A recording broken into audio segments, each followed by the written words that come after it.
예, 23장 노동시장 균형에 대한 이야기를 시작하도록 하겠습니다. 뭐 전반적인 노동시장에 대한 지표들 우리가 확인을 했고 여기에서는 노동시장 균형에서 우리가 찾고 싶은 것은 균형 임금이라고 하는 거, 뭐 경제 전체 사실 실제 경제에서 사람들이 받는 어떤 급여, 임금 이런 것들의 차이가 분명히 있지요. 네. 임금이라든가 혹은 뭐 급여의 차이가 있을 텐데 그렇다고 하더라도 실제로 경제 전체의 어떤 그 균형 상태에서 통용되는 그러한 임금 수준을 우리가 생각해 볼 수 있습니다. 그리고 이제 경기가 과열되거나 뭐 좋아지거나 이러한 상황에서는 임금이 상승할 것이고 반대로 이제 경기가 침체되는 상황에서는 이제 임금이 하락하거나 이제 급여 수준이 떨어지는 이제 그런 현상을 우리가 실제로 관찰할 수 있는데요. 그걸 우리가 어떻게 설명할 수 있을까?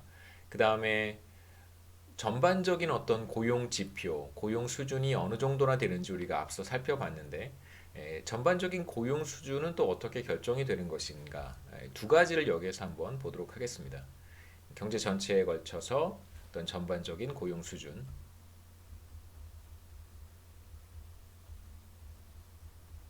마찬가지로 경제 상황이 좋아지면 전반적인 고용 수준은 증가하고요.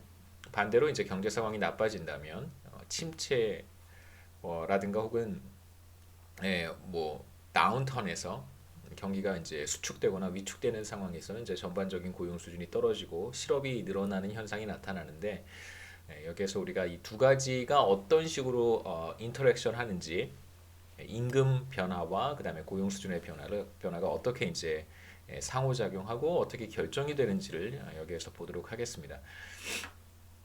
가장 간단한 처음에 이제 출발점은 우리가 뭐 경제학 원론 전반부에서 수요 공급의 어떤 뭐 원리, 수요 공급의 원리 혹은 뭐 수요 공급 모형 뭐 다 괜찮은데요. 수요와 공급에 대한 스토리를 가지고 우리가 노동시장을 설명해 볼 수 있습니다. 그래서 우선 중요한 가정은 노동시장이 완전 경쟁적이어야 한다라고 먼저 가정을 하고 출발점은 그렇습니다. 노동시장이 완전 경쟁적이고요.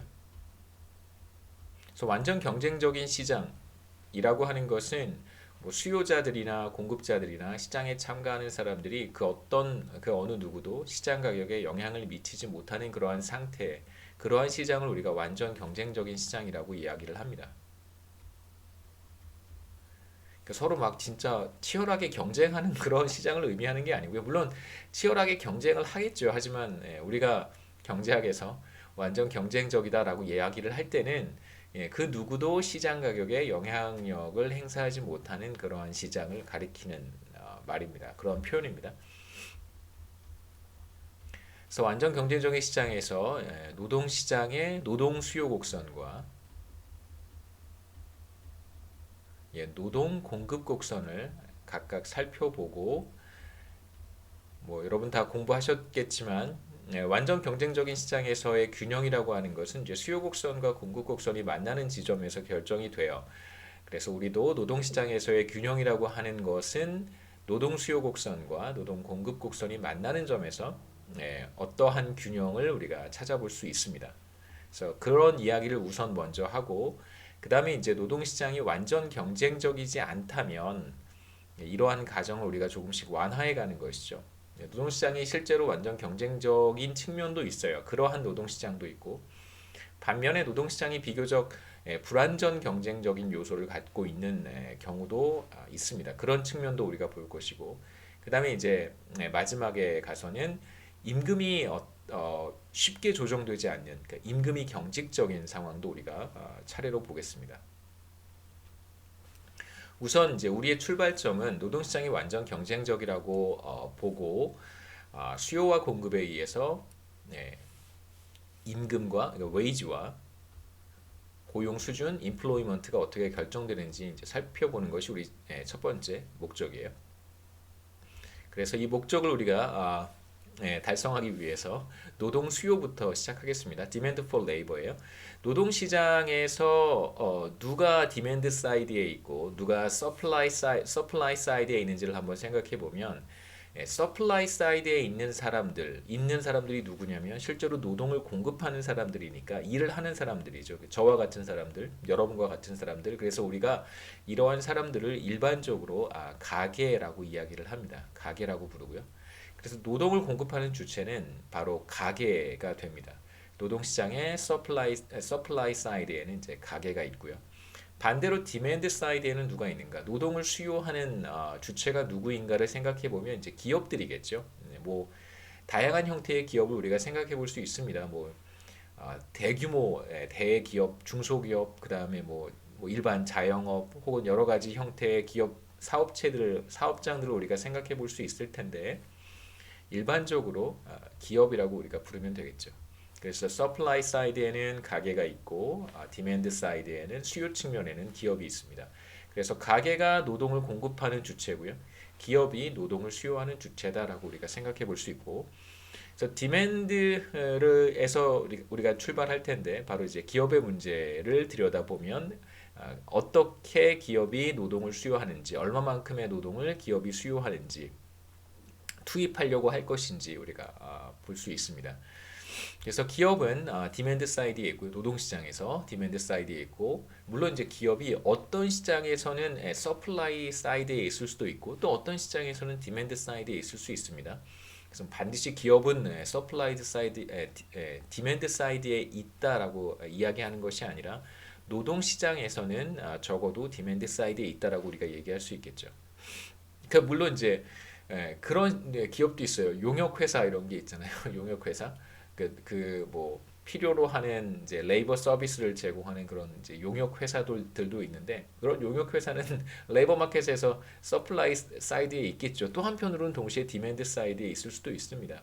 왜냐하면 이제 일을 하고 싶어하는 사람들이 용역 회사로 갈 수도 있으니까요. 일종의 이제 중간 단계 매치메이커라고 부를 수 있는 형태의 기업이겠죠. 용역 회사. 뭐 그런 거 크게 중요하지 않으니까요. 자, 이제 기업들은 생산 활동을 하기 위해서 뭐 사람들을 생산 활동에 투입하려고 하겠죠. 그렇기 때문에 이제 디맨드 사이드에 있는 것이고, 기본적으로 가게나 기업이나 모두 다 자신의 어떤 이익을, 자신의 효용을 극대화한다라고 우리는 가정합니다. 그래서 가게는 자신의 효용을 극대화하고요.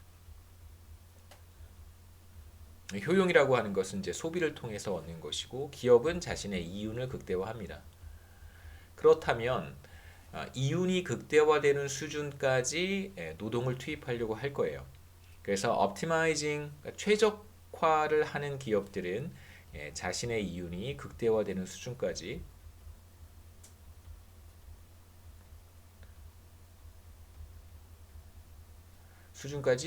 노동을 투입하겠죠.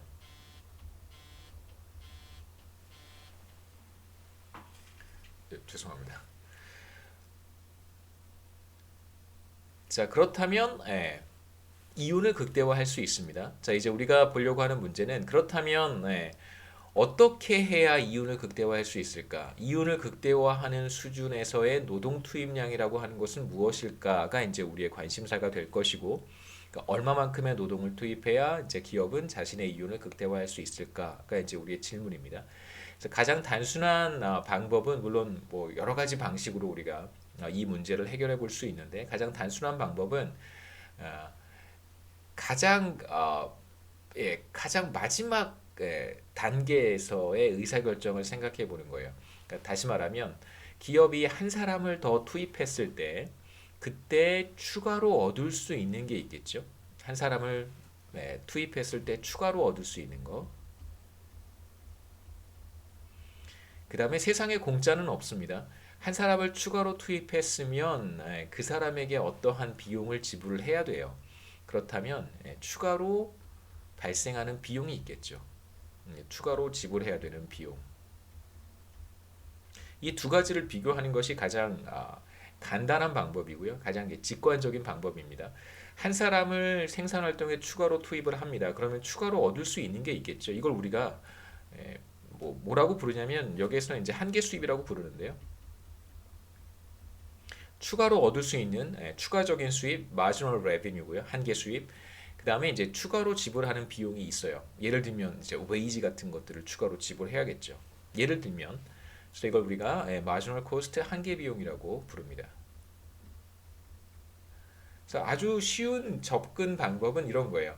한 사람을 추가로 투입했을 때 추가로 얻을 수 있는 게 한계 수입인데 추가로 얻는 것이 내가 추가로 지불해야 되는 것보다 더 크다면 이렇다면 그 사람을 투입하는 것이 좋습니다. 반대로 한 사람을 추가로 투입해서 생산할 수 있는 것, 추가로 얻을 수 있는 수입이 추가로 지불해야 되는 비용 혹은 추가로 발생하는 비용보다 만약 작다면 그렇다면 그 사람을 투입하지 않는 것이 좋겠죠. 이게 가장 단순한 형태의 이제 접근 방법이라고 얘기할 수 있습니다. 간단한 예를 한번 생각해 보겠습니다. 우리 교과서에 나오는 예인데요. 바버샵, 여러분은 바버샵 안 가잖아요. 저도 잘 안 갑니다. 이발소, 요즘 이발소 가는 사람이 별로, 저희 동네에 이발소가 몇 개 있었는데 한 5, 6년 전까지 저희 동네 이발소가 한 서너 개 있었는데 다 없어졌어요. 하나 남아 있는 것 같은데 그나마 하나도 곧 제가 아직 확인해 보지 않았는데 문을 닫지 않았을까 좀 그런 생각이 듭니다. 그냥 뭐 헤어샵이라고 하죠. 네, 바버샵의 헤어샵. 네, 예, 헤어샵 한번 생각해 보겠습니다. 교과서에는 바버샵이라고 나와요. 예, 헤어샵을 한번 생각해 보겠습니다. 몇 가지 이제 가정이 필요한데 이제 첫 번째 어, 헤어샵의 웨이지가 $15예요. 그러니까 예를 들면 뭐 헤어 스타일리스트죠. 뭐 헤어 드레서나 뭐 헤어 스타일리스트 한 사람을 여러분이 이제 헤어샵을 경영하는 운영하는 이제 원장님이라고 생각해 보시면 좋습니다. 이제 여러분이 원장님이고요. 이제 한 사람의 이제 스타일리스트나 뭐 헤어 드레서를 여러분이 이제 고용을 하면 한 시간에 $15를 페이를 해야 돼요. 그래서 웨이지는 $15입니다. 시간당.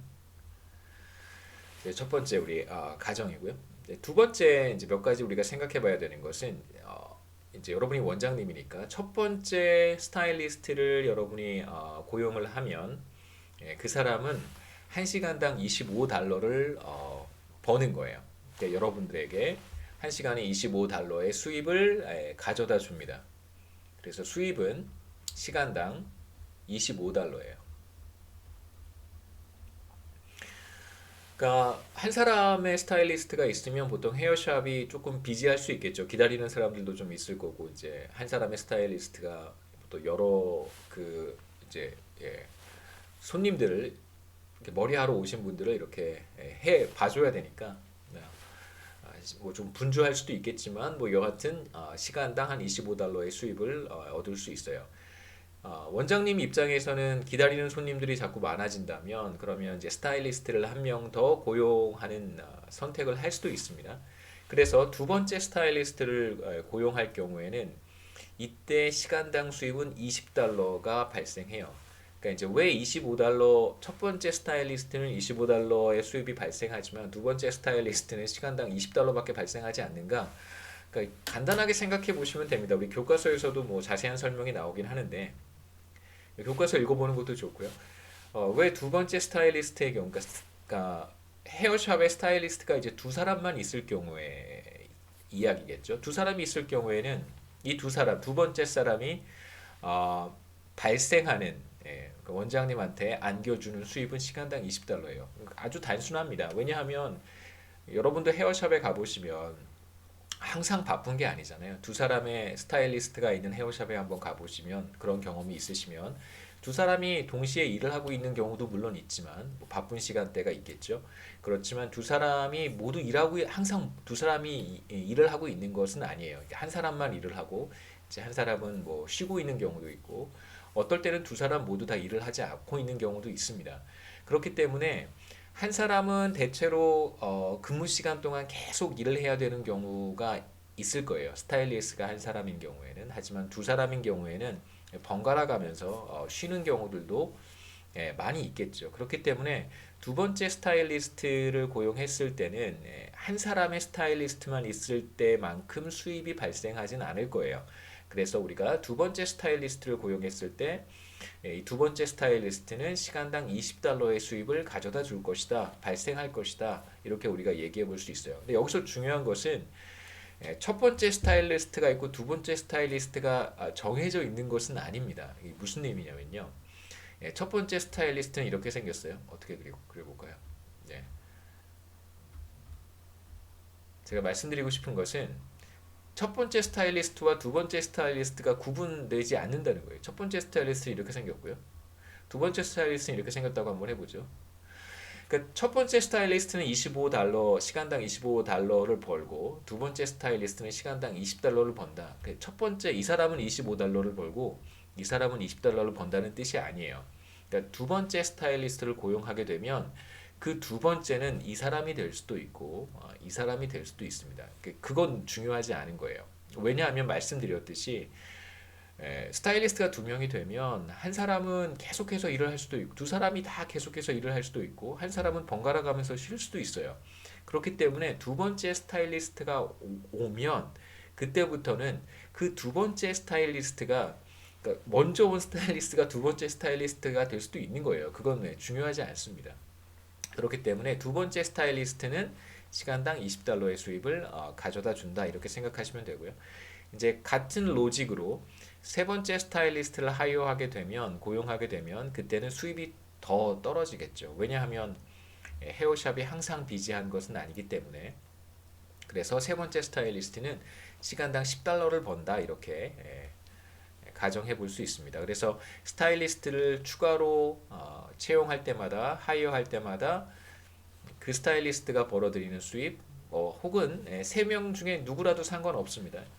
두 번째 스타일리스트, 세 번째 스타일리스트가 벌어들이는 수입은 점점점 줄어든다라고 하는 게 이제 여기에서의 중요한 가정이라고 할 수 있어요. 그 다음에 말씀드렸듯이 가정이긴 하지만 매우 비현실적인 가정은 아닙니다. 매우 현실적인 가정이죠.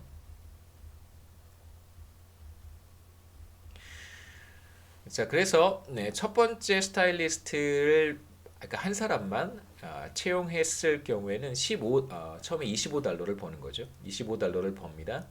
이제 여러분은 원장님이니까 시간당 15달러를 페이해야 되니까 시간당 10달러를 여러분이 벌 수 있어요. 원장님은 한 시간에 10달러를 벌 수 있습니다. 이제 두 번째 스타일리스트를 채용을 해요. 스타일리스트가 두 명이 되는 경우겠죠. 두 번째 스타일리스트를 채용을 하면 두 번째 스타일리스트한테는 이제 15달러 마찬가지로 페이를 해야 되니까 두 번째 스타일리스트를 채용했을 때는 그때 발생하는 이윤이 5달러밖에 되지 않는 거예요. 그러니까 왜냐하면 두 번째 스타일리스트는 시간당 20달러를 벌고 마찬가지로 15달러의 웨이지를 페이해야 되기 때문에 이윤은 5달러밖에 되지 않습니다. 점점 떨어지는 거겠죠. 그러니까 세 번째 스타일리스트를 하이어하게 되면 세 번째 사람은 10달러의 수입만 시간당 10달러의 수입만 여러분한테 가져다 줄 거예요. 그런데 이제 웨이지는 15달러를 페이를 해야 되니까 여기에서는 손실이 발생하겠죠. 이유는 마이너스 5달러가 됩니다. 세 번째 스타일리스트를 채용하게 되면 손실이 발생해요. 그렇다면 세 번째 스타일리스트를 채용하지 않는 것이 좋겠죠. 그러니까 헤어샵에 3명까지 채용할 필요는 없는 거예요. 그만큼 비지하지 않기 때문에 2명 정도만 채용하면 여러분은 이제 이윤을 얻을 수 있습니다. 그러니까 3명까지 채용하게 되면 이윤이 오히려 줄어드는 상황이 발생하는 것이죠. 그래서 헤어샵은 가장 높은 이윤을 얻을 수 있는 방법은 두 사람의 스타일리스트만 채용한다면 가장 높은 이윤을 얻을 수 있습니다. 그래서 여기서는 이제 우리가 두 가지 중요한 사실을 확인해 볼 수 있는데 첫 번째가 앞서 생산함수, 그러니까 경제 전체의 총 생산함수에서 우리가 확인했던 한계 생산 체감이 동일하게 작동하고요.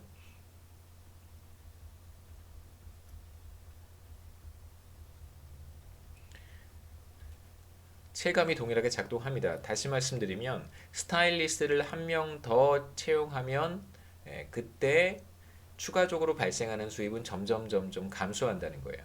자, 여기서 추가적으로 발생하는 수입과 한계 생산을 한번 제가 연결시켜 볼 텐데 한계 생산이라고 하는 것은 추가적으로 생산된 거잖아요. 한 사람을 더 투입했을 때 추가로 생산하는 것이기 때문에 이것은 이 단위가 그러니까 우리가 뭘로 카운트를 하냐면 여기에서는 헤어 컷으로 카운트를 해야 되는 거예요. 그러니까 한계 생산 체감, 그러니까 체감 한계 도대체 그 단위가 뭐냐, 유닛이 뭐냐라고 하면 그냥 헤어컷이에요. 그러니까 헤어컷 몇 개를 했는가로 우리가 카운트를 해야 되고, 근데 제가 지금 앞서서 얘기했던 뭐 25달러, 20달러, 그다음에 뭐 5달러 이런 값들은 사실은 예, 추가적인 수입은 달러로 표시를 했단 말이에요. 그래서 추가적인 수입이라고 하는 것의 단위와 이제 한계 생산 체감에서 나오는 단위를 우리가 잘 연결을 시켜야 되는데, 여기에서 이제 새로운 개념이 하나 등장합니다. 아마도 예, 전반부에서 여러분 보셨을, 저도 사실 우리 교재의 전반부 내용을 보진 않았어요. 노영환 교수님이 전반부 강의를 하시고, 그러니까 예전에 제가 경제학 원론 영어 강의를 한 적이 있는데, 이게 예, 제가 다 강의를 한 거죠. 한 학기 예, 경제학 원론 다 영어 강의를 했었는데, 전반부 내용을 제가 예, 그래서 다 준비하고 강의 노트도 다 있는데요. 기억이 나질 않습니다. 그때 한계 생산물 가치에 대한 이야기를 했었는지 기억이 나질 않는데, 여기서 새롭게 등장하는 개념은 Value of Marginal Product of Labor라고 하는 예, 노동의 한계 생산물 가치라고 우리가 번역을 합니다. 제가 여기다가 슬라이드에 노트하는 그 용어들은, 터미널러지들은 이거는 이제 한국말로 이렇게 쓰는 경제학 용어는 제가 예, 뭐 명확하게 표현을 하도록 하겠습니다. 노동의 한계 생산물 가치는 예, 경제학, 우리 한국말 경제학 용어예요. Value of the marginal product of labor를 우리가 노동의 한계 생산물 가치라고 얘기를 하는데, 한계 생산물에다가 이 한계 생산물을 노동의 한계 빠졌습니다. 한계 생산물의 가격을 곱한 것이 바로 노동의 한계 생산물 가치예요. 그러니까 어렵지 않습니다. 한계 생산 곱하기 가격이에요. 그러니까 쉽게 얘기하면 여기서 한계 생산이라고 하는 것은 우리가 헤어컷에 대한 이야기를 하고 있으니까 헤어컷이에요. 헤어컷 몇 개를 했는지, 몇 사람의 머리를 만졌는지를 뜻하는 것입니다. 머리를 얼마나 몇 개를 몇 사람의 머리를 했는지.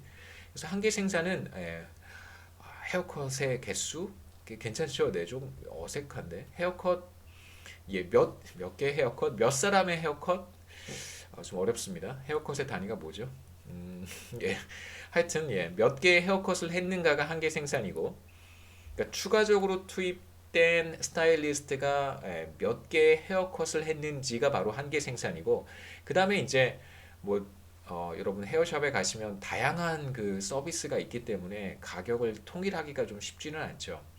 단순하게 그냥 헤어컷, 머리 조금 이렇게 뭐 머리 자르는 거, 그 정도라고 생각하시면 좋겠습니다. 그러면 이제 가격이 정해져 있을 거예요. 뭐 2만 원이면 2만 원. 머리 이렇게 잠깐 자르는 것도 비싸더라고요. 2만 원이라고 생각해 보죠. 그러면 헤어컷은 이제 한 사람이 헤어컷을 하면 2만 원을 내는 거예요. 그렇기 때문에 몇 개의 헤어컷을 했는가, 뭐 10개의 헤어컷을 했다. 추가적으로 투입된 사람이 10개의 헤어컷을 만들었다라고 한다면, 그러면 10개 곱하기 2만 원을 하면 그게 바로 노동의 한계 생산물 가치가 되는 것입니다. 그러니까 마지막으로 투입된 스타일리스트가 몇 개의 헤어컷을 만들었을 거예요.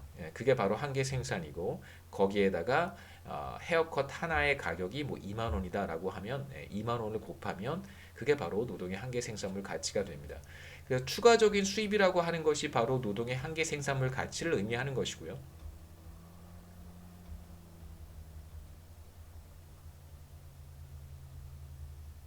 그 다음에 노동의 한계 생산물 가치는 한계 생산의 가격을 곱한 거예요. 그러니까 헤어컷의 가격을 곱한 것입니다. 그런데 이제 우리가 어떠한 상황을 여기다 용어를 한번 써볼까요? 노동의 한계 생산이라고 하는 것은 우리가 Marginal Product of Labor (MPL이라고) 쓰고요. 그 다음에 노동의 한계 생산물 가치는 Value of Marginal Product of Labor라고 표현을 합니다. V, MPL이라고 쓰고요. V, MPL은 MPL에다가 그 V를 곱한 거예요. V라고 하는 건 가격이잖아요. 가치이기 때문에 가격을 곱한 것입니다. 이것은 헤어컷의 가격이겠죠. 이제 우리가 어떤 상황을 여기에서 생각해야 되냐면, 헤어컷의 가격은 변하지 않는 거예요. 헤어컷의 가격은 일정합니다. 자, 이 가격은 일정해요. 다시 한번 말씀드리면 이 가격은 헤어컷의 가격이에요. 그러니까 지금 우리가 보는 우린 지금 어떤 컨텍스트에 있냐면 노동시장에서 웨이지가 어떻게 결정이 되고 기업들은 몇 명의 사람을 투입하려고 하고 이제 이런 이야기들을 하고 있기 때문에 우리가 지금 생각하고 있는 노동시장에서의 사실 가격이라고 하는 것은 웨이지밖에 없습니다. 그래서 웨이지는 변할 거예요. 어떤 상황에서 계속해서 변하겠죠. 그다음에 균형에서 어떤 웨이지가 하나 결정이 될 거예요. 여기서의 또 다른 가격이라고 하는 것은 헤어컷이고 이제 웨이지와 상관이 없는 또 다른 형태의 가격이기 때문에 이 가격도 사실은 변하겠죠. 헤어컷의 가격도 변하잖아요. 하지만 이제 우리는 여기에선 일단 우리의 포커스는 사실 노동시장과 웨이지와 고용과 이런 것들에 있기 때문에 헤어컷의 가격은 일단 고정되어 있다라고 가정을 하겠습니다. 그래서 가격은 일정한 거예요. 근데 우리가 앞서 돌아가서 스타일리스트를 한 명, 두 명, 세 명 이렇게 추가로 고용할수록 스타일리스트가 벌어들이는 수입이 점점점 감소한다 이런 얘기를 했었어요. 자, 그것은 뭘 뜻하냐면 value of marginal product of labor가 떨어진다라고 하는 걸 의미를 합니다. 스타일리스트가 첫 번째 스타일리스트는 $25의 수입, 두 번째 스타일리스트는 $20의 수입, 세 번째 스타일리스트는 $10의 수입을 만든다라고 이야기를 했던 것은 바로 value of marginal product of labor가 떨어진다라는 걸 보여주는 건데요. 여기에서 헤어컷의 가격이 변하지 않으니까 사실상 우리가 뭘 가정하고 있는 거냐면 스타일리스트가 추가되면 추가될수록 추가로 만들어내는 헤어컷이 줄어든다라고 우리가 얘기할 수 있는 것이죠. 정확히 아까 제가 설명드렸던 내용과 컨시스턴트합니다. 첫 번째 스타일리스트는 비교적 바쁘게 머리를 해야 돼요. 그러면 헤어컷의 개수가 많아집니다. 하지만 스타일리스트가 한 명 더 들어오게 되면 두 사람 모두 바쁘게 일하고 있는 상황이 항상 연출되지는 않을 거예요. 한 사람은 쉴 수도 있고 한 사람만 일을 할 수도 있고 또는 두 사람 모두 쉬는 시간이 있을 수 있습니다. 그렇기 때문에 한 사람이 추가로 들어오게 되면 추가로 만들어내는 헤어컷의 개수는 당연히 떨어지겠죠. 그럼 우리는 정확히 앞서 생산함수에서 이야기했던 노동의 한계 생산이 체감한다라고 하는 것을 여기에서 정확히 묘사하고 있는 거예요. 그렇기 때문에 스타일리스트가 추가로 들어오면 추가로 들어올수록 노동의 한계 생산은 체감하겠죠. 그 다음에 두 번째는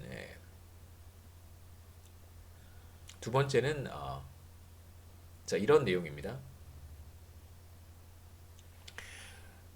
여러분 이제 원장님이라고 제가 말씀을 드렸고요. 더 이상 이윤이 늘어나지 않을 때까지 노동을 투입하겠죠. 앞서서 다시 한번 보겠습니다. 첫 번째 스타일리스트는 이윤을 높이고요. 두 번째 스타일리스트도 $5만큼 시간당 이윤을 높여요. 하지만 세 번째 스타일리스트는 오히려 이윤을 떨어뜨리죠. 손실을 가져옵니다. 실제로 지금 우리가 뭐 헤어샵 이야기를 하고 있지만 뭐 자영업 하시는 분들 보면 이 정도 계산을 금방 쉽게 할 수 있어요. 직관적으로 금방 계산할 수 있습니다. 어느 정도의 수입이 발생하면 인건비 지출에 어느 정도를 사용을 하고 몇 명의 직원을 투입할 것인가 이런 결정가 금방 나옵니다.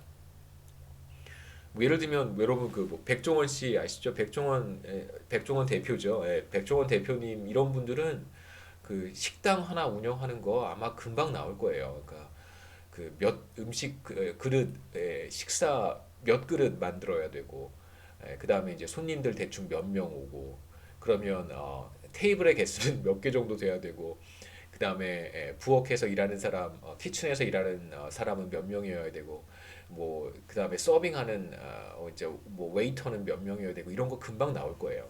직관적으로 그런 분들은 다 알고 있습니다.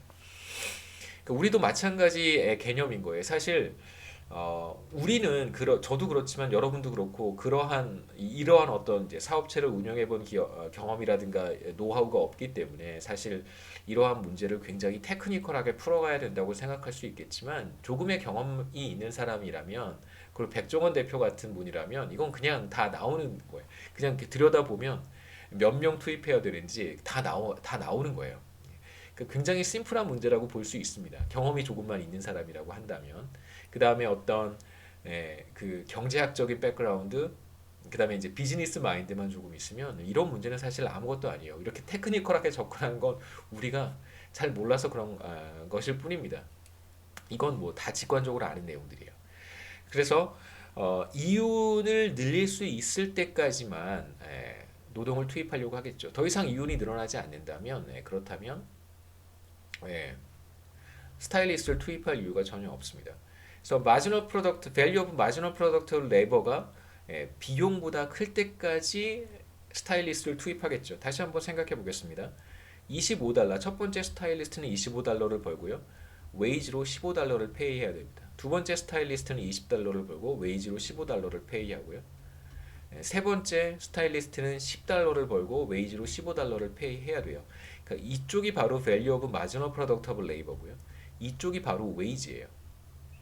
이 말은 바로 밸류 오브 마지노 프로덕트 오브 레이버가 웨이지보다 클 때까지만 레이버를 투입한다는 뜻입니다. 그래서 여기까지만 투입한다는 뜻이겠죠. 두 번째 우리가 얻을 수 있는 결과는 바로 이것입니다.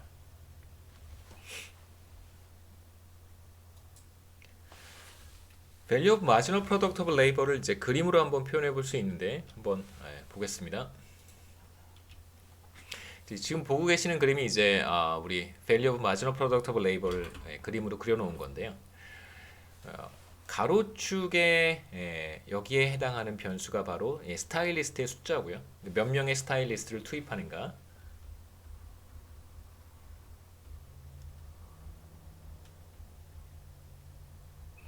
그래서 첫 번째 사람을 투입할 때 너무 왼쪽이죠.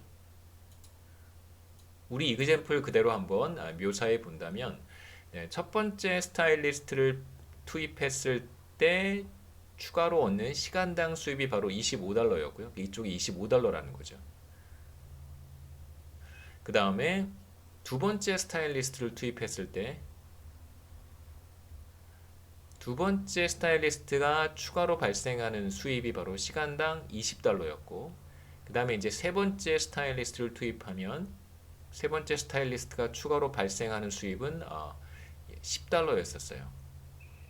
자, 그런데 이제 시장에서의 임금은 주어져 있어요. 그러니까 완전 경쟁적인 시장이라고 하는 것이 무슨 시장이냐면 여러분이 원장님이잖아요. 여러분 원장님이 마음대로 그 웨이지를 줄 수가 없는 거예요. 그러니까 이 스타일리스트 마켓이 저기 이제 우리의 어떤 그 통제 영역 바깥에 있어서 거기에서 임금이 결정이 되면 모든 사람들은 그 임금을 지급을 해야 되는 거예요. 만약에 그것을 존중하지 않으면 우리의 영역 바깥에서 결정이 된 beyond our scope이에요. 거기서 결정이 된 웨이지를 우리가 거부하고 더 낮은 임금을 주겠다. 막 후려치려고 하면 스타일리스트는 다 여러분을 떠나버리는 거죠. 왜냐하면 다른 헤어샵에서는 그러한 어떤 그 시장에서 결정된 임금을 다 따르고 있기 때문에 그러니까 완전 경쟁적인 시장이라고 하는 것은 그 누구도 그 가격에 대해 영향력을 행사할 수 없는 거예요. 그러니까 만약에 웨이지를 후려쳐서 적은 임금을 주겠다라고 해서 그게 먹혀 들어가면 그건 완전 경쟁적인 시장이 아닌 거예요. 그러니까 그런 시장에서는 가능하겠지만 완전 경쟁적인 시장에서는 반드시 시장에서 결정이 된 임금 15달러를 지급해야 됩니다. 그래서 이러한 임금은 이미 주어진 거예요. 그리고 모든 시장 참가자들이 그 임금을 주어진 것으로 받아들여야 됩니다. 그래서 마켓 웨이지는 이렇게 15달러로 주어져 있어요.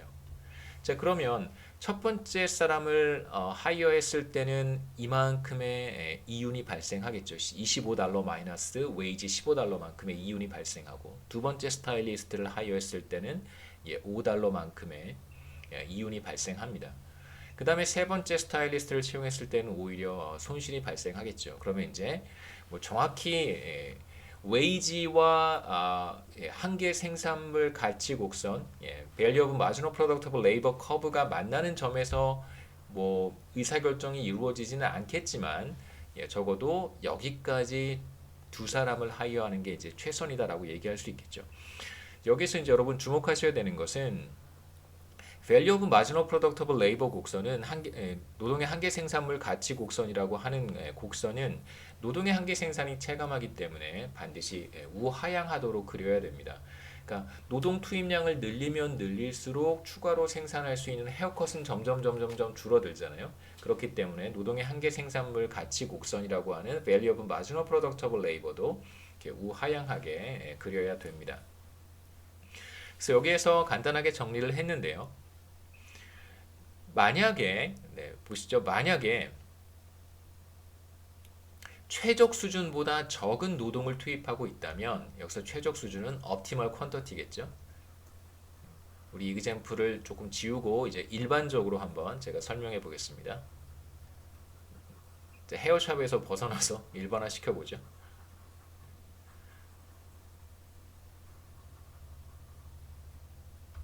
자, 이만큼 투입하는 것이 최적이에요. 그래서 왜 이만큼인지는 이해하실 거라고 생각합니다.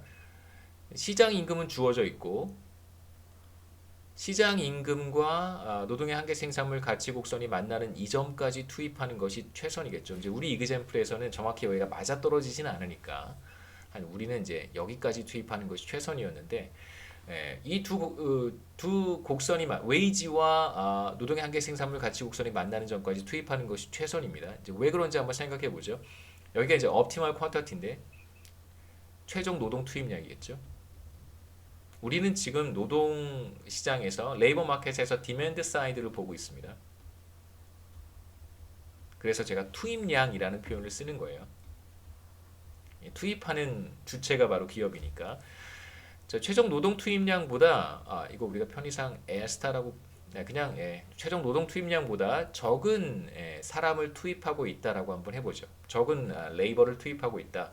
그러면 우리가 어떤 상황을 보게 되냐면 그 사람이 추가로 발생하는 수입하고 그 사람에게 지급해야 되는 웨이지 사이의 차이를 이렇게 보면 상대적으로 수입이 더 큰 거죠. 수입보다 웨이지가 더 큽니다. 추가적인 수입보다 추가적인 비용 추가적인 수입이 추가적인 비용보다 더 큽니다. 그 이윤을 볼 수 있는 거예요. 이쪽 영역에서는 positive profit을 우리가 얻을 수 있어요. 자, 그렇다면 계속해서 노동 투입량을 늘리는 것이 좋겠죠. 그러면 이윤을 더 늘릴 수 있으니까. 이만큼 사람을 투입하고 있습니다. 여기에서 한 사람 더 늘리면 당연히 이윤을 늘릴 수 있잖아요. 그러면 왜 그렇게 하지 않겠어요? 당연히 고용을 늘리는 것이 노동 투입량을 늘리는 것이 이윤을 늘릴 수 있습니다. 반대로 지나치게 많은 사람을 투입하고 있는 경우, 그러니까 최종 노동 투입량보다 더 많은 노동을 투입하고 있는 경우를 한번 생각해 보죠.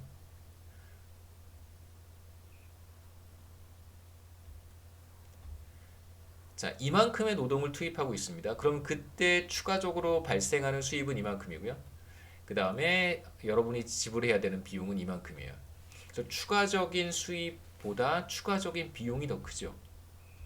추가적인 비용이 추가적인 수입보다 더 커요. 그렇기 때문에 이 경우에는 사람을 줄이면 손실을 줄일 수 있어요. 이만큼의 손실이 지금 발생하고 있단 말이에요. 그래서 노동 투입량을 줄이면 손실을 줄일 수 있습니다. 여기에서 여러분 확인하실 수 있듯이 최적 optimal quantity보다 더 많은 노동을 투입하고 있는 경우라고 한다면 노동 투입량을 줄이면 손실을 줄일 수 있기 때문에 이윤을 늘릴 수 있어요. 그래서 이 영역에서는 노동 투입량을 줄이는 것이 이윤을 높일 수 있는 방법이고 이쪽 영역에서는 노동 투입량을 늘리면 이윤을 늘릴 수 있기 때문에 당연히 노동 투입량을 늘릴 거예요. 또 최적 노동 투입량 수준에 도달하게 되면 여기에서는 주어진 임금에서 추가적인 수입과 추가적인 비용이 같아지기 때문에 어느 쪽으로 가더라도 더 좋아질 수 없는 지점이라고 할 수 있겠죠. 여기에서 더 노동 투입량을 늘리면 이윤은 줄어드니까 그렇게 하지 않는 것이 좋고 이 지점에서 노동 투입량을 줄이면 늘어난 이윤이 오히려 줄어드는 거니까 왼쪽으로 가거나 오른쪽으로 갈 이유가 전혀 없어요. 그래서 옵티멀 퀀터티 수준이 기업에게는 여러분들에게는 이제 최선의 선택이라고 우리가 얘기할 수 있습니다. 그 다음에 이제 우리가 지금 관찰한 Value of Marginal Productable Labor 곡선이라고 하는 것 이것이 뭘 의미하는지를 이제 우리가 마지막으로 생각해 볼 텐데, 노동의 한계 생산물 가치, Value of Marginal Product of Labor입니다. 가치 곡선인데요. VMPL이라고 하는 노동의 한계 생산물 가치 곡선이 바로 기업의 혹은 여러분의 헤어샵의 노동 수요 곡선이라고 우리가 얘기할 수 있습니다. 자, 왜 그럴까요? 노동 수요 곡선이라고 얘기할 수 있어요. 왜 그럴까요? 다시 한번 돌아가서 살펴보겠습니다. 우리가 여기에서 얘기했던 것은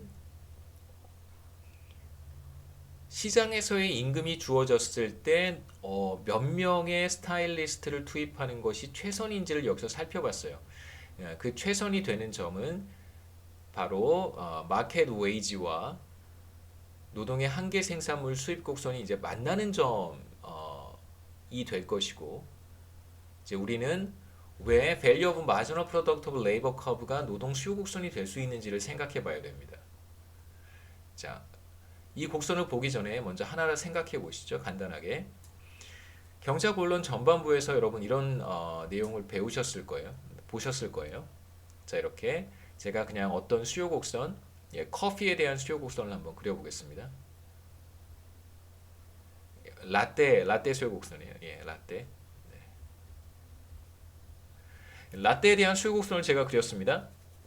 이 수요 곡선이 의미하는 게 뭐냐면, 여러분 다 해석할 수 있을 거예요.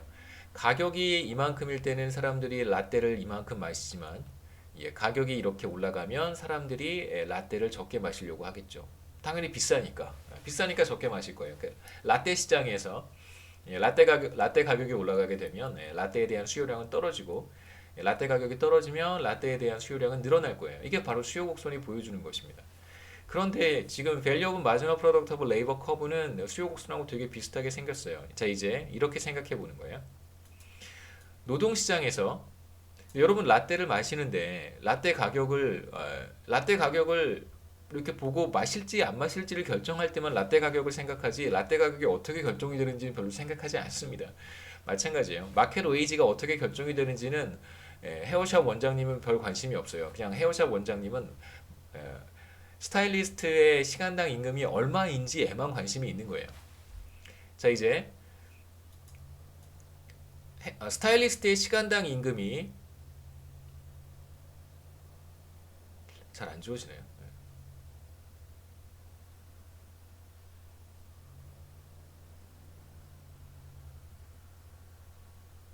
스타일리스트의 시간당 임금이 예를 들어서 W0라고, 그러니까 웨이지의 W를 보통 사용합니다. W0라고 주어지면, 그러면 여러분은, 원장님은 여기까지 스타일리스트를 투입할 거예요.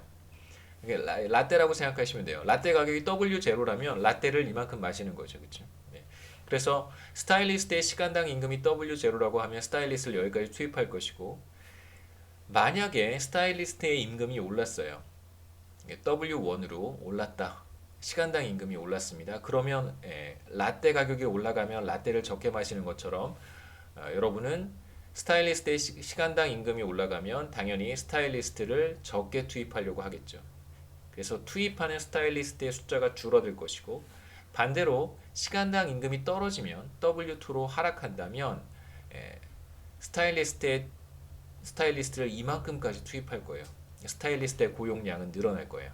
그래서 지금 우리가 보는 Value of Marginal Product of Labor Curve라고 하는 것이 정확히 수요 곡선과 같은 해석을 우리한테 보여줘요. 그래서 이것은 바로 여러분 원장님의 수요 곡선이에요. 원장님 수요 곡선이죠. 물론 이제 노동시장 전체의 수요 곡선을 의미하는 것은 아닙니다. 우리가 이제 이걸 확대해서 결과적으로는 노동시장 전체의 수요 곡선으로 해석할 텐데, 우선 여기에서는 간단하게 Value of Marginal Product of Labor Curve라고 하는 것이 수요 곡선과 동일한 인터프리테이션을 갖는다는 거예요.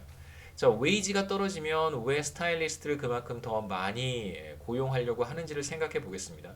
마켓 웨이지가 W2로 떨어지게 되면, 그러면 예를 들어서 마켓 웨이지가 $9까지 떨어졌다고 한번 해보죠. 원래 $15였는데 시간당 임금이 $9까지 떨어졌어요. 그러면 우리 이그젬플에서 세 번째 스타일리스트가 추가적으로 발생하는 수입은 $10라고 했단 말이에요. 그러니까 세 번째 스타일리스트가 추가적으로 발생하는 수입은 웨이지보다 높은 $10예요. 그러면 당연히 어떤 의사결정을 해야 되냐면 $9를 시간당 임금으로 지급하고 세 번째 스타일리스트를 채용하게 되면 세 번째 스타일리스트는 여러분에게 $10의 수입을 안겨줍니다. 그렇다면 당연히 세 번째 스타일리스트를 고용하는 것이 최선이겠죠. 그래서 웨이지가 떨어지면 더 많은 스타일리스트를 고용하는 것이 최선이에요. 그렇기 때문에 노동의 한계 생산물 가치 곡선이라고 하는 것은 바로 여러분의 노동 수요 곡선이 된다라고 얘기할 수 있습니다. 자, 이제 시간당 임금이 변화할 때 첫 번째는 제가 말씀드렸던 거고요. 네. 그 이윤을 극대화하는 기업은 당연히 몇 명의 노동을 투입할 것인가를 결정을 할 때 주어진 시간당 임금에서 노동의 한계 생산물 가치 곡선이 만나는 점까지 노동을 투입할 것이다라고 하는 것이 첫 번째고, 두 번째는 이제 시간당 임금이 변하면 우리가 앞서 그림에서 확인했듯이 몇 명의 스타일리스트를 채용할 것인지를 결정할 거예요. 그래서 웨이지가 올라가면 스타일리스트를 투입하는 스타일리스트의 숫자가 줄어들고, 웨이지가 떨어지면 투입하는 스타일리스트의 숫자가 늘어난다라는 것을 우리가 확인을 했습니다. 그래서 정확히 노동의 한계 생산물 가치 곡선은 노동 수요 곡선과 같아져요. 그래서 임금에 따라서 노동 투입량이 어떻게 달라지는지를 보여주는 것입니다. 그래서 이것은 아직 우리가 노동시장 전체의 수요 곡선으로 해석하지 않았기 때문에 제가 어떤 기업의 노동 수요 곡선이 되는 것이고요. 그래서 웨이지가 변할 때 투입하고자 하는 노동 투입량이 변화한다는 것을 우리가 알 수 있겠죠. 그래서 여기에서는 반대로 움직입니다. 수요 곡선이니까요.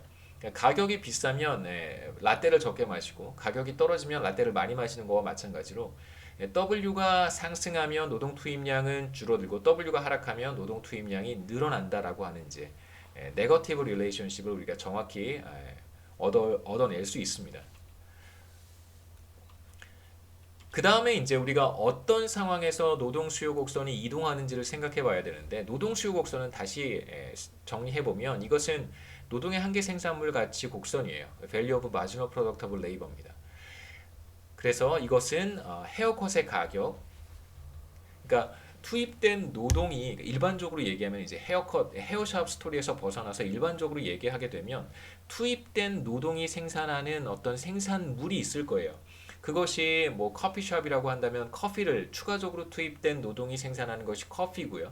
그 다음에 뭐 삼성전자 스마트폰 사업체라고 한다면 추가적으로 투입된 노동이 생산하는 생산물이라고 하는 것은 스마트폰이 될 것이고, 그러니까 어떤 기업이 무엇을 생산하고 있는가에 따라서 이 생산물의 단위는 달라져요.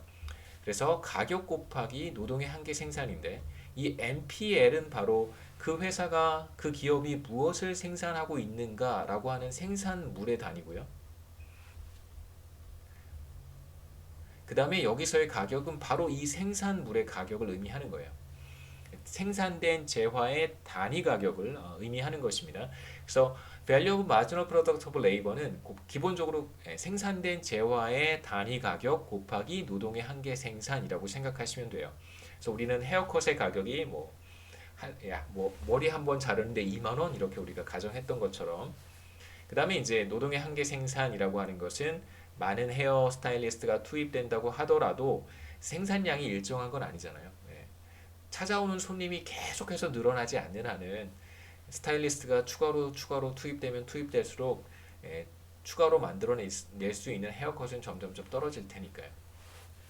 자, 이제 우리가 노동의 한계 생산물 가치 곡선을 노동의 수요 곡선이라고 해석할 수 있고, 이제 노동의 한계 생산물 가치 곡선은 바로 노동 수요 곡선입니다. 노동 수요 곡선은 웨이지가 변할 때, 한번 그려보죠. 자, 이쪽이 세로축이 W가 되고 이제 가로축이 노동 투입량이 돼요. L이라고 쓰겠습니다. 레이버의 L이에요. 그래서 웨이지가 상승하면 노동 투입량은 줄어들고요. 반대로 웨이지가 떨어지면 노동 투입량은 늘어나겠죠. 정확히 노동 수요 곡선과 같습니다. 근데 지금 우리는 어떤 얘기를 하고 있냐면 웨이지가 상승하면 노동 투입량이 줄어들어요. 그것은 노동 수요 곡선을 따라서 이렇게 이동한다는 뜻이죠. 그 다음에 웨이지가 떨어지면 노동 투입량이 늘어납니다. 다시 말해서 노동 수요 곡선 상에서 이렇게 왔다 갔다 하는 거예요. 그래서 웨이지가 변할 때는 노동 수요 곡선을 따라서 이렇게 우리가 대응하는 점을 찾아가잖아요.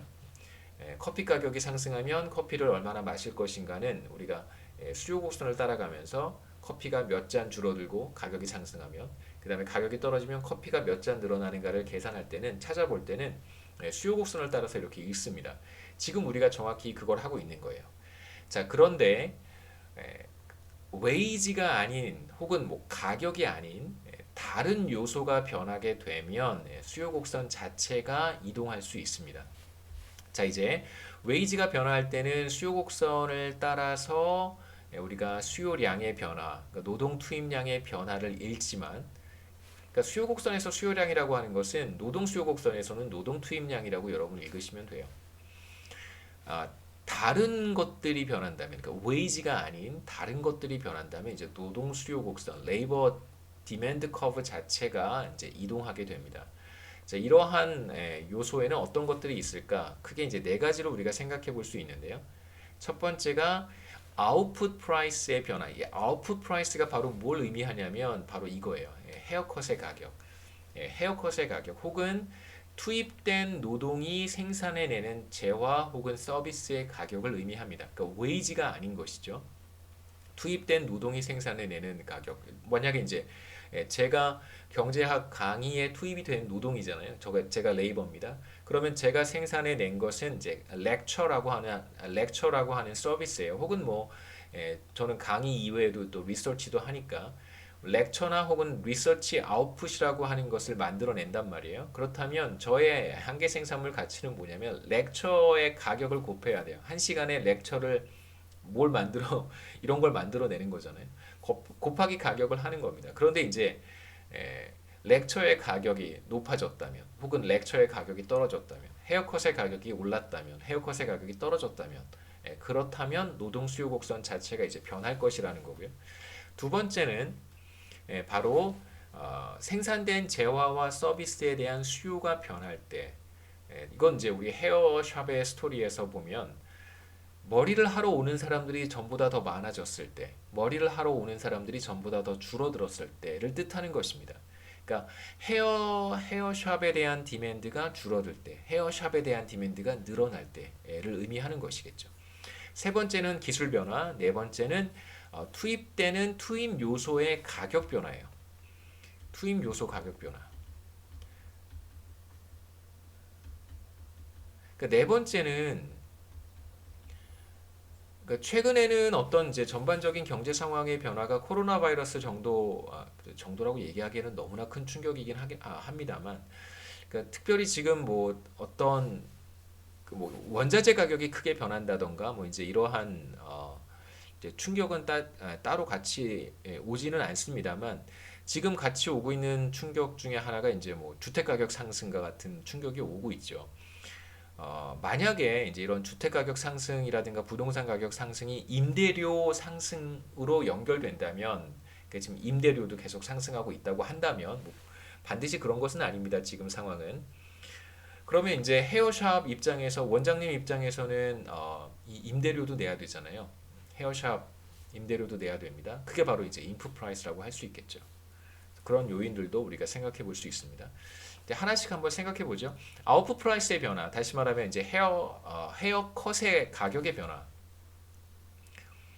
여기에서 이제 헤어컷 가격의 변화입니다. 만일 헤어컷의 가격이 떨어진다고 한다면 우리가 노동 수요 곡선은 레이버 디맨드 커브는 뭐와 같냐면 value of marginal product of labor와 같다고 했어요. 예. 그러니까 추가로 투입된 스타일리스트가 생산해내는 추가적인 수입, 그것이 바로 Value of Marginal Product of Labor고요. 이걸 우리가 노동 수요 곡선으로 해석할 수 있다고 했습니다. 그 다음에 Value of Marginal Product of Labor는 바로 Output Price 곱하기 노동의 한계 생산이죠. 자, 그런데 이 P가 떨어졌다는 얘기는 바로 노동 수요 곡선이 떨어졌다라고 우리가 생각해도 괜찮아요. 그렇기 때문에 Value of Marginal Product of Labor가 하락할 것이고요. 노동의 한계 생산물 가치가 하락합니다.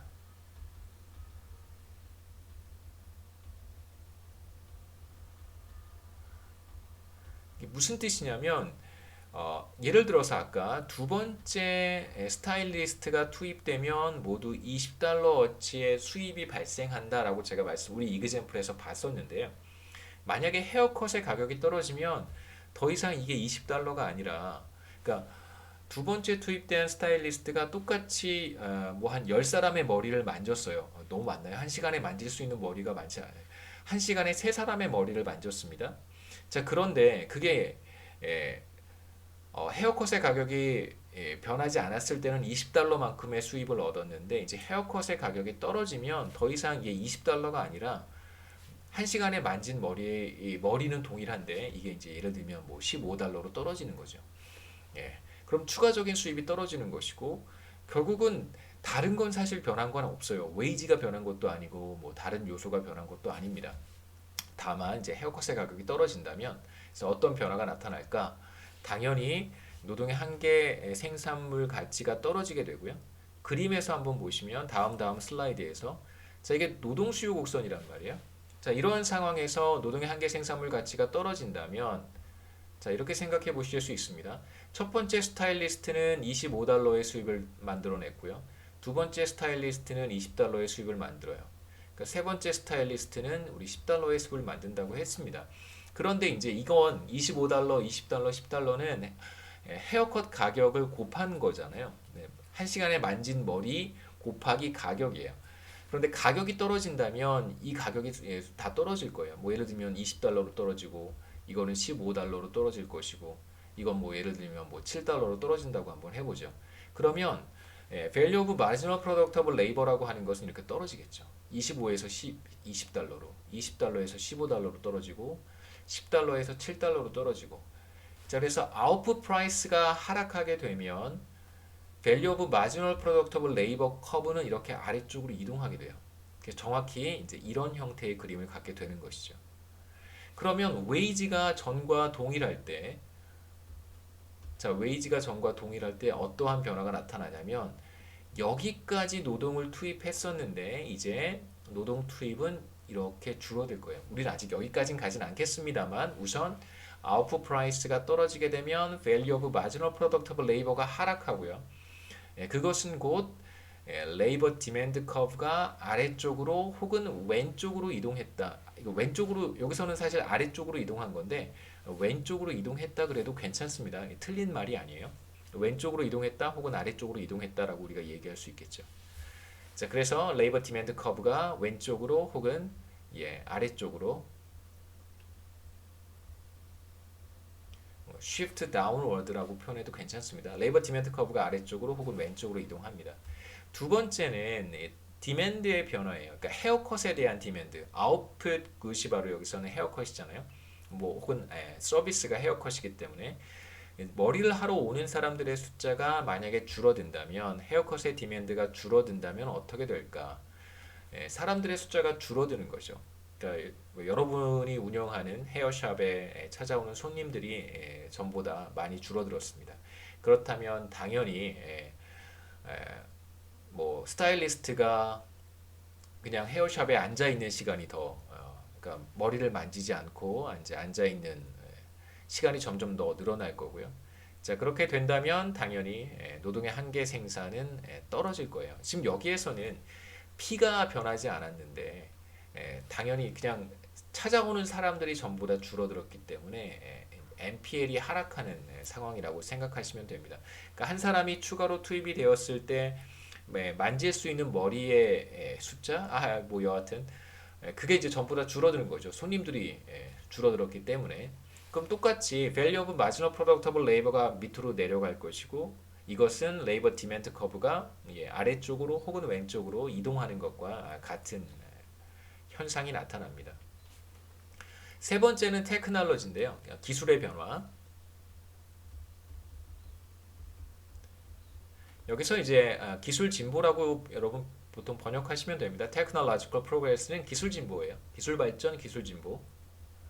이제 기술 진보가 나타나게 된다면 사실 반드시 그런 건 아니지만 제가 뭐 그렇지 않은 상황도 말씀드릴게요. 기술 발전, 기술 진보가 나타나면 그러면 이제 노동 수요 곡선이 레이버 디맨드 커브가 바깥쪽으로 혹은 오른쪽으로 이동하게 돼요. 그러니까 레이버 디맨드 커브가 우하향하는데 여기는 웨이지, 여기는 레이버입니다. 오른쪽으로 이동했다는 것은 바깥쪽으로 이동했다는 뜻이겠죠. 그래서 전과 동일한 웨이지 수준에서 더 많은 노동을 투입할 수 있다는 건데요. 뭐 반드시 그런 건 아닙니다만 우리가 생각해 볼 수 있는 몇 가지 예는 헤어샵에서 사용하는 다양한 기기들이 있을 거예요. 어떤 기계들은 스타일리스트의 시간을 굉장히 절약해주는 그런 기계도 있을 것이고요. 혹은 뭐 그 머리를 저도 이제 하러 가보면 다 머리도 이렇게 다 감겨주시잖아요. 샴푸도 다 해주고. 근데 만약에 뭐 기계가 머리를 감겨주는 기가 있다면, 그러니까 샴푸를 해주는 그 기계가 있다면 그렇다면 그게 바로 그런 기계가 가능할지 모르겠습니다만 하여튼 테크놀로지컬 프로그레스라고 볼 수 있고요. 그러면 사실 스타일리스트의 시간을 상당히 많이 단축할 수 있고 머리를 만지는 시간도 단축할 수 있고 제가 저쪽 기계 가서 이제 머리를 이렇게 감고 있을 때 스타일리스트는 다른 사람의 머리를 또 봐줄 수도 있습니다. 지금 여기에서는 뭐 퍼머넌트 웨이브에 대한 예를 교과서에서 가지고 왔는데요. 펌이죠, 펌. 이제 펌 기술이 발달하게 되면 사실 뭐 스타일리스트가 머리를 이렇게 만지는데 상당히 많은 시간을 세이브할 수 있을 거예요. 기계가 다 알아서 해주니까요. 뭐 염색도 비슷할 겁니다. 실제로 굉장히 손이 많이 가는 그런 그 작업들도 있는 것 같아요. 머리하러 가서 보면 어떤 분들은 굉장히 많은 시간을 이렇게 할애하는 경우도 있는데 만약 기술 진보가 이러한 레이버를 절약하는 방식으로 레이버를 세이빙할 수 있는 방식으로 나타난다면 뭐 당연히 노동의 한계 생산이 증가할 수 있고요. 노동의 한계 생산이 증가한다면 자, 노동 수요 곡선은 가격 곱하기 MPL이라고 쓸 수 있다고 했습니다. 그래서 Value of Marginal Product of Labor인데 헤어컷의 가격은 변하지 않았는데 노동의 한계 생산이 이번에는 늘어나는 경우잖아요. 그러니까 스타일리스트 한 사람이 추가로 투입된 스타일리스트가 한 시간에 만질 수 있는 머리가 전보다 더 많아지는 경우라고 생각해 볼 수 있습니다. 기술 진보가 노동의 한계 생산을 높이는 방향으로 나타나는 경우예요. 그런데 반드시 그런 것은 아닙니다. 그래서 이런 경우에 노동의 한계 생산이 늘어나는 경우는 앞에 우리 두 번째 케이스가 뭐였었냐면 아웃풋 굿이나 서비스 헤어컷에 대한 수요가 줄어드는 경우라고 했고 이 경우에는 노동의 한계 생산이 떨어지는 효과가 있다고 했습니다. 근데 지금 여기에서는 그 반대 방향으로 효과가 나타날 테니까 노동의 한계 생산이 늘어난다고 하는 것은 레이버 디맨드 커브가 바깥쪽으로 이동하는 결과를 보여줄 거예요. 제가 아까 무슨 말씀을 드렸었냐면 기술 진보, 기술 변화가 반드시 그러니까 노동의 한계 생산을 높이는 방향으로 나타나는 것은 맞아요. 하지만 그렇다고 해서 반드시 노동 수요 곡선이 바깥쪽으로 이동하는 것은 아닙니다. 우리가 이 얘기는 나중에 또 기회가 되면 할 거고 여러분 헷갈리실 것 같아서 그러니까 레이버 세이빙이라고 하는 것이 사실 여러분 우리가 지금 우리 코로나 바이러스 이전까지 많은 특히 이제 그 인플로이먼트와 관련해서 테크놀로지와 고용 이런 거와 관련해서 많은 사람들이 관심을 가졌던 것이 과연 뭐 AI라든가 뭐 인공지능 그 다음에 뭐 오토메이션 같은 그런 기술의 발달, 기술 변화가 과연 얼마만큼의 일자리를 잠식할 것인가, 인간의 일자리를 얼마만큼 대체할 것인가가 사실 굉장히 중요한 이슈이기도 했었습니다. 그래서 어떤 특정한 영역에서의 일자리를 상당 부분 대체할 것이다라고 하는 이제 주장이 있었는데 대부분은 이렇게 루틴한 잡들은 대부분 없어질 거라고 이제 경제학자들은 보고 있어요. 뭐 여러분 대충 다 들어보셨겠지만 루틴한 것들이 뭐 일자리가 보통 보면 굉장히 매뉴얼한 일부터 시작해서 그러니까 매뉴얼하다는 것이 사람의 손이 굉장히 많이 가는 그러니까 머신이라든가 도구라든가 기계를 같이 사용하지 않고 혹은 뭐 굉장히 숙련된 혹은 뭐 고급 정보를 이용을 해서 해야 되는 그런 작업이 아니라 단순 노동이라고 생각하시면 됩니다. 그러니까 매뉴얼한 일부터 시작해서 굉장히 그 고도화되어 있는 최첨단 하이테크까지 우리가 생각해 볼 수 있는데요. 굉장히 어드밴스드 되어 있는 그런 잡까지 굉장히 숙련된 기술 그 다음에 고급 기술 뭐 이런 것들이 이제 필요한 잡이라고 할 수 있는데요. 뭐 AI나 혹은 뭐 오토메이션 이런 것들이 확대되면 대체로 이제 이 중간에 있는 일자리들이 대부분 다 없어진다고 경제학자들은 생각합니다. 그러니까 이쪽에 보통 이제 매뉴얼, 단순 노동 이런 것들은 서비스 같은 것들 우리가 생각해 볼 수 있고요. 네. 그다음에 이쪽에 하이테크 같은 잡들은 살아남고 가운데에 있는 잡들이 없어질 것이다라고 이제 많이들 생각하죠. 가장 위협받는 잡 중에 하나가 이제 대표적인 잡이 은행, 그냥 단순 뱅커들이죠. 은행에서 중요하다고 생각하는 것이 대출 심사인데요. 대출 심사도 AI가 더 잘한다고 보는 거예요. AI가 대출 심사를 더 정확하게 할 수 있습니다. 과연 이 사람한테 대출을 해줄 경우에 디폴트를 할 것인지, 그러니까 돈을 떼먹을 것인지, 말 것인지, 그 확률은 얼마나 될 것인지, 이걸 사실 뭐 대출 심사하는 사람이 뭐 더 잘할 수도 있겠습니다만 일관성 있게 컴퓨터한테 맡기면 더 잘할 수 있다는 거죠. 그 다음에 이제 비슷한 직종의 회계, 제가 이런 쓸데없는 얘기를 하고 있죠. 뭐 알아두면 좋으니까요. 회계, 재무 이런 거 다 대체할 수 있습니다. 심지어는 그런 얘기들도 많이 나오잖아요. 그 이게 되게 아이러니한 게 의사들이 어떤 이제 환자를 조금 이제 중증 질환을 가지고 있는 환자를 정확히 진단을 해서 어떤 치료, 어떤 수술, 어떤 뭐 요법을 시행할 것인가를 의사결정을 해야 되는데 이제 그 결정도 사실은 이제 AI한테 맡길 수 있다고 이제 주장하는 경우도 있습니다.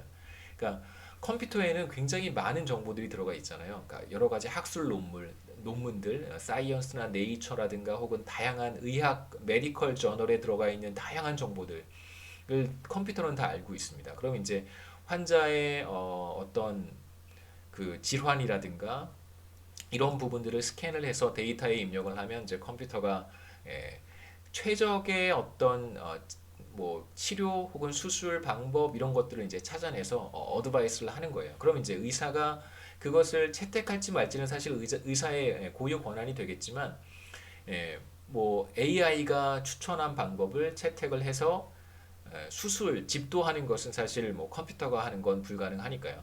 물론 시간이 지나면 그것도 컴퓨터가 할 수 있겠습니다만 실제로 제 생각에는 의사가 더 잘할 수 있는 부분이 있을 거예요. 그건 굉장히 이쪽의 영역이잖아요. 그러니까 정말 그 숙련된 노하우를 가지고 그 서전 같은 이제 외과의 같은 사람들이 하는 그런 수술들은 그건 뭐 컴퓨터가 하기에는 불가능한 일이라고 봅니다. 그 다음에 AI가 대체할 수 있는 또 다른 측면은 판사들이 하는 고유 업무들이죠. 판사들이 판결을 해야 되는데 여러 가지 정황들, 사건, 그 다음에 내용들을 다 컴퓨터에 입력을 하면 뭐 이 사람이 유죄인지 무죄인지를 판단할 수 있고 그 다음에 유죄인지 무죄인지 유죄라고 판단이 되면 몇 년 정도의 형이 적당한지를 이제 판단할 수 있겠죠.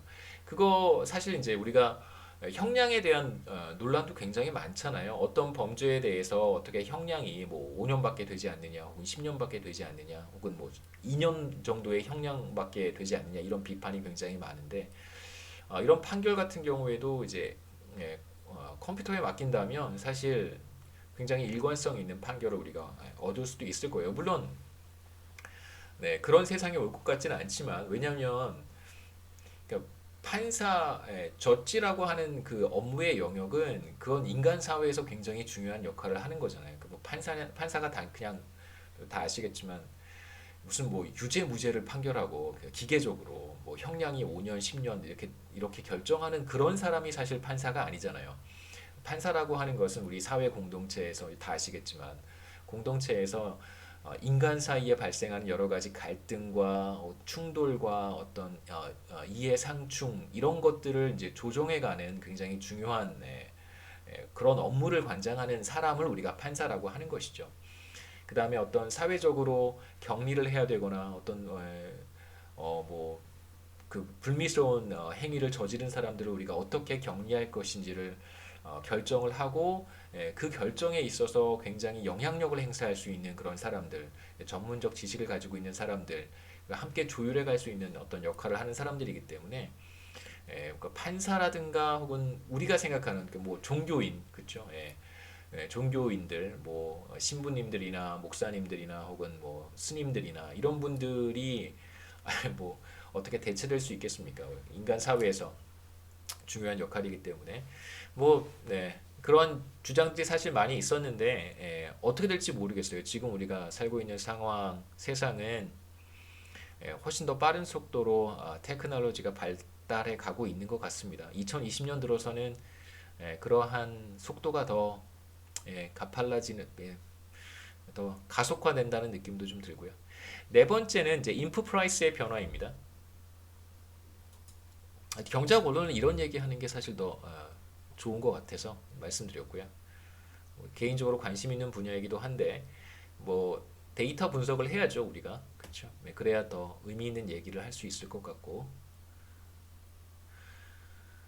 네 번째는 이제 인프 프라이스의 변화입니다. 시간이 쓸데없는 얘기를 하느라고 시간이 많이 흘렀는데요. 인프 프라이스의 변화인데 인프 프라이스는 뭐 말씀드렸듯이 뭐 임대료 같은 걸 생각해 보시면 됩니다. 그래서 뭐 다양한 사업체들은 레이버도 투입하지만 뭐 헤어샵 같은 경우에 스타일리스트도 투입하지만 뭐 다양한 요소들이 있잖아요. 뭐 건물 임대료도 내야 되고 그 다음에 여러 가지 시설, 전기 요금, 뭐 수도 요금, 관리비부터 시작해서 다양한 재료, 그 다음에 좀 좋은 헤어샵 같은 데 가보면 장비들도 되게 좋은 것 같아요. 마치 병원도 비슷하잖아요. 좋은 병원 혹은 뭐 최첨단 의료 서비스, 의료 시설을 확충했다고 하는 병원에 가보시면 다른 병원에서는 보기 어려운 막 그런 MRI 뭐 여러 가지 뭐 설비들을 다 확보해 놓고 있습니다. 그렇기 때문에 인프 프라이스라고 하는 것은 그러니까 레이버에 관련된 비용뿐만이 아니라 뭐 다양한 이런 투입 요소들의 가격을 의미하는 것이고요. 만약에 이러한 투입 요소들의 가격이 변한다면 전보다 더 높은 비용을 지불해야 된다든가 혹은 전보다 더 적은 비용을 지불해야 된다든가 여기에서는 임대료가 하락하거나 혹은 뭐 다른 재료비가 떨어진다면 어떻게 될까를 생각해 보죠. 그래서 이런 비용들이 하락한다면 인풋 프라이스가 다른 투입 요소들의 가격이 하락하는 경우에요.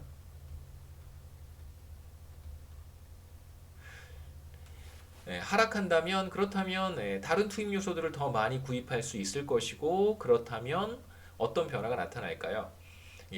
스타일리스트들은 조금 더 좋은 도구들을 이용을 해서 헤어컷 서비스를 제공할 수 있겠죠. 또는 뭐 헤어샵에 적용하기가 좀 어렵다면 뭐 병원 같은 곳을 생각해 보면 더 좋을 수 있습니다. 병원 같은 곳 생각해 보시죠. 병원에 더 좋은 첨단 정밀 기기들을 도입을 했어요. 그러니까 비용이 하락했기 때문에 이러한 비용들을 절감을 해서 인풋 프라이스가 하락해서 더 좋은 설비들을 확충을 했습니다. 그렇다면 뭐 의사라든가 의료진들, 간호사들이라든가 이런 분들이 훨씬 더 양질의 서비스를 환자들한테 제공할 수 있겠죠. 그렇다면 당연히 노동 투입에 따른 한계 생산이 전보다 높아질 것이고 노동 수요 곡선 레이버 디맨드 커브는 아웃풋 프라이스와 노동의 한계 생산의 곱으로 표현할 수 있는데 노동의 한계 생산이 전보다 높아지면 레이버 디맨드 커브는 바깥쪽으로 혹은 오른쪽으로 이동해 갈 거예요. 그래서 우리가 이렇게 정리해 볼 수 있습니다. 첫 번째 우리가 확인했던 사실은 아웃풋 프라이스가 떨어진다면, 그러니까 헤어컷의 가격이 하락한다면 어떻게 될 것인가? 레버 디맨드 커브가 아래쪽으로 왼쪽으로 이동할 거고요. 두 번째는 헤어컷에 대한 디맨드가 떨어진다면 당연히 왼쪽으로 이동할 거예요. 그 다음에 이제 우리가 이어서 봤던 두 가지가 뭐냐면 테크놀로지가 발전, 기술 진보가 나타난다면 노동의 한계 생산이 높아지기 때문에 레이버 디맨드 커브는 바깥쪽으로 이동할 것이고, 그 다음에 우리가 마지막으로 봤던 것은 인풋 프라이스가 떨어져서 다른 어떤 시설들을 조금 더 많이 확충할 수 있다면 노동의 한계 생산이 늘어나기 때문에 레이버 디맨드 커브가 바깥쪽으로 혹은 오른쪽으로 이동한다라고 우리가 했습니다. 예. 그 다음에 여기까지 하는 게 좋겠습니다. 23초까지 하고 다음 시간에는 제가 쓸데없는 얘기를 조금 줄이고요. 강의에 집중하도록 하겠습니다. 죄송합니다. 그 노동 수요 곡선이 조금 저는 개인적으로 조금 어렵게 생각했던 기억이 있어요. 경제학 공부를 할 때 레이버 디맨드 커브가 저한테는 굉장히 어려웠었습니다. 그래서 왜 기업의 value of marginal product of labor curve가 노동 수요 곡선이 되는지를 굉장히 오랜 시간 그걸 이해하는데 오랜 시간이 걸려서 좀 그런 마음 때문에 좀 설명을 드린 거고요. 지금까지 우리가 봤던 레이버 디맨드 커브는 사실 원장님의 헤어샵 원장님의 레이버 디맨드 커브였었고요. 이제 이걸 경제 전체의 레이버 디맨드 커브, 이코노미 와이드 혹은 총 노동 수요 곡선 뭐 이렇게 부를 필요 없습니다. 그냥 경제 전체의 노동 수요 곡선이라고 부르시면 돼요. 그다음에 이제 앞으로는 제가 그러한 구분을 따로 하지 않더라도 레이버 디맨드 커브는 그냥 경제 전체의 레이버 디맨드 커브입니다. 그래서 우리가 해야 되는 것은 경제 전체의 레이버 디맨드 커브를 사실 얻는 거잖아요. 그러기 위해서는 몇 가지 이제 스텝을 우리가 하나씩 밟아 나가면 됩니다. 첫 번째는 그냥 그 헤어샵 인더스트리에서 헤어샵 산업에서의 레이버 디맨드 커브를 다 더하면 돼요. 그러니까 여러 원장님들의 레이버 디맨드 커브를 다 더하면 돼요. 그러면 간단하게 헤어샵에 있어서 이쪽 그 뭐 미용실 업계의 노동 수요 곡선을 우리가 도출할 수 있고요. 그 다음에 이제 미용실 인더스트리만 있는 게 아니죠. 다양한 산업들이 있습니다. 뭐 커피숍 인더스트리도 있고, 뭐 반도체 산업도 있고, 뭐 제조업 분야 노동 수요 곡선도 있고요. 뭐 은행업도 있고, 금융업도 있고, 굉장히 다양한 산업들이 있잖아요. 경제 내에는. 그래서 이 산업별로, 인더스트리별로 레이버 디맨드 커브를 다 더해보는 거예요. 다 쭉 더한 다음에 각 산업별 우리 레이버 디맨드 커브로 도출했다면 이제 마지막 과정으로 각 인더스트리의 레이버 디맨드 커브를 다 더하는 것이죠. 그렇게 되면 우리는 경제 전체의 레이버 디맨드 커브를 얻을 수 있습니다. 그래서 간단하게 이제 우리가 웨이지와 레이버를 표시를 하고요. 우하향하는 레이버 디맨드 커브를 이제 표현할 수 있는 거예요. 그러면 경제 전체의 웨이지 수준이 이러할 때 모든 기업들이 수요하려고 하는 노동 투입량, 경제 전체의 노동 투입량은 이만큼이 될 것이다 라고 우리가 얘기할 수 있겠죠. 그러니까 레이버 디맨드 커브를 더하는 게 무슨 의미인가? 이거는 그냥 간단하게 생각하시면 돼요.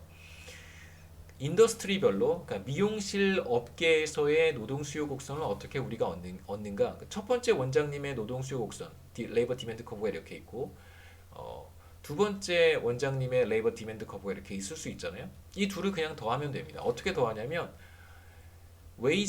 마켓 웨이지 수준에서 첫 번째 원장님은 이만큼 스타일리스트를 투입할 거고요. 똑같은 임금 수준에서 두 번째 원장님은 이만큼의 스타일리스트를 투입하려고 할 거예요.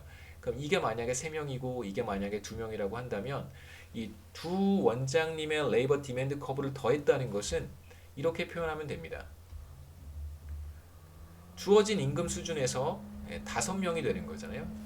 3명, 2명이니까 5명이 되니까 이렇게 레이버 디맨드를 표시하면 돼요. 그래서 이것을 어떻게 그래프로 표현할 수 있냐면 여기에다가 둘을 더해서 바깥쪽에 레이버 디맨드 커브를 이렇게 그리면 이게 바로 두 분 원장님의 레이버 디맨드 커브를 합쳐 놓은 게 되는 거예요. 그러니까 이런 방식으로 계속 바깥쪽으로 더해가면 미용실 업계의 레이버 디맨드 커브를 구할 수 있고 다른 산업에서도 마찬가지로 인더스트리 레이버 디맨드 커브를 이런 식으로 다 더해서 구할 수 있어요. 마지막으로 인더스트리의 레이버 디맨드 커브가 쭉 다 있다면 이걸 그냥 또 다 더하는 방식으로 경제 전체의 레이버 디맨드 커브를 구할 수 있습니다. 자, 물론 이제 우리가 여기서 보려고 하는 것은 노동자들의 각 사람들의 다양한 어떤 스킬의 차이라든가 혹은 뭐 실제로 이런 사람들이 다양한 임금을 받잖아요. 모든 사람이 동일한 임금을 받지는 않습니다. 그러니까 임금의 차이가 실제로 존재하는데 이제 이러한 차이를 우리가 다 반영할 수 있으면 좋겠지만 우선 우리의 목적은 경제 전체의 임금이 어떻게 결정이 되고 그 다음에 경제 전체의 고용 수준이 어떻게 결정이 되는지를 이제 보는 것이 우리의 일차적인 목표이기 때문에 가능한 모든 분석을 이렇게 단순화했습니다. 그 다음에 이제 한 가지 그냥 생각이 나서 말씀을 드리는 건데요.